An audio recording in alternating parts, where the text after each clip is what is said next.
Who doesn't want to own an early vintage Submariner? After all, it is the origin of the iconic watch we love and respect today.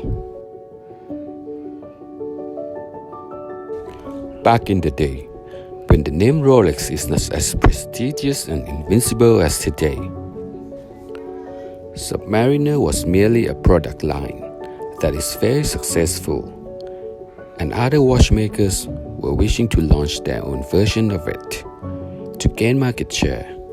Most of them have their own characters that distinguish themselves from the original subs.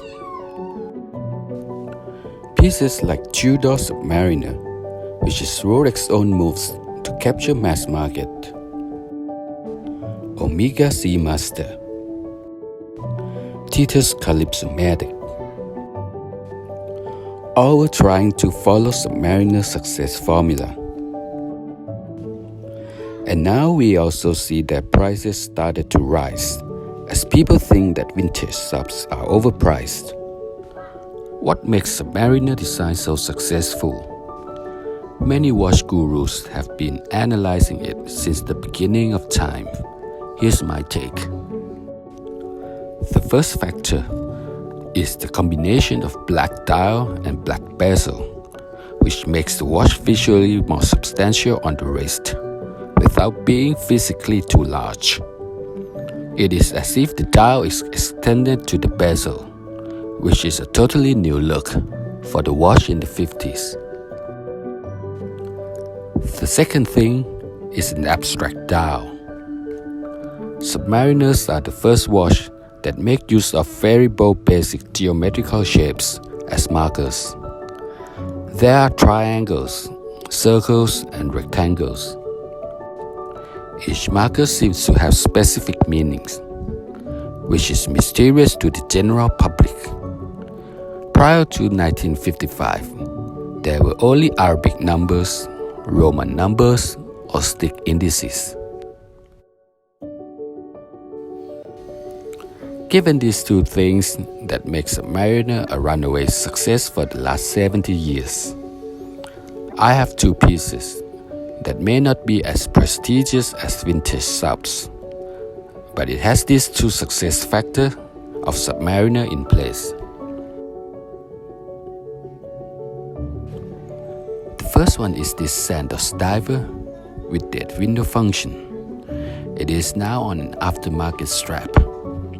This piece has similar case size with an very early subs, but smaller than Submariner today. The hands and the crown are yellow gold color. All printings on the dial are also yellow gold color, which adds nuance to the dial. The markers are a little bit too bright for the total look of the dial. The bezel is bidirectional without ratchet, which differentiates it from the similar second piece I own.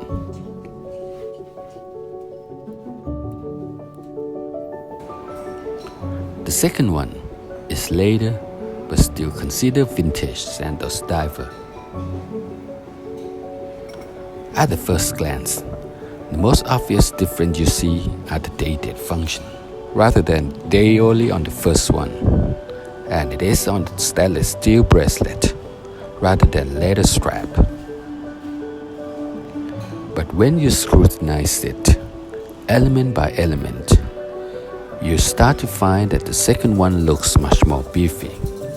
It is the result of the thicker lux, which flows continuously to the ending of the bracelet.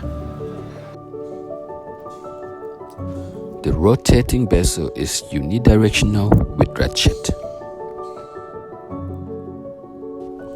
All the hands are in stainless steel tone, matching with the case and bracelet. All writings on the dial is white on black, which makes it look brighter and more legible, hence giving an impression of a newer piece.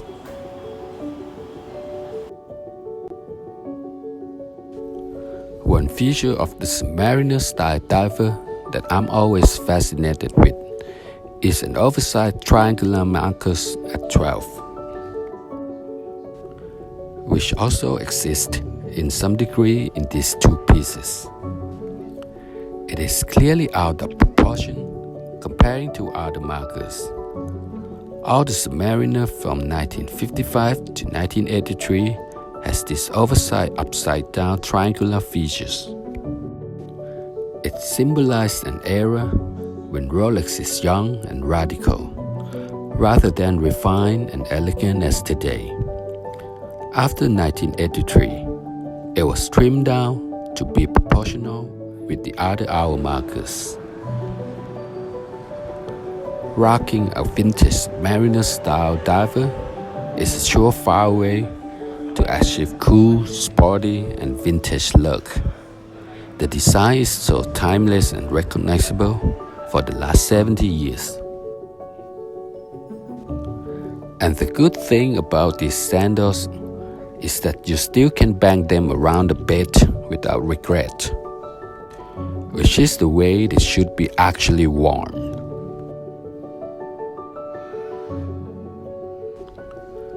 Let me know whether you have an alternative for vintage Submariner in your collection.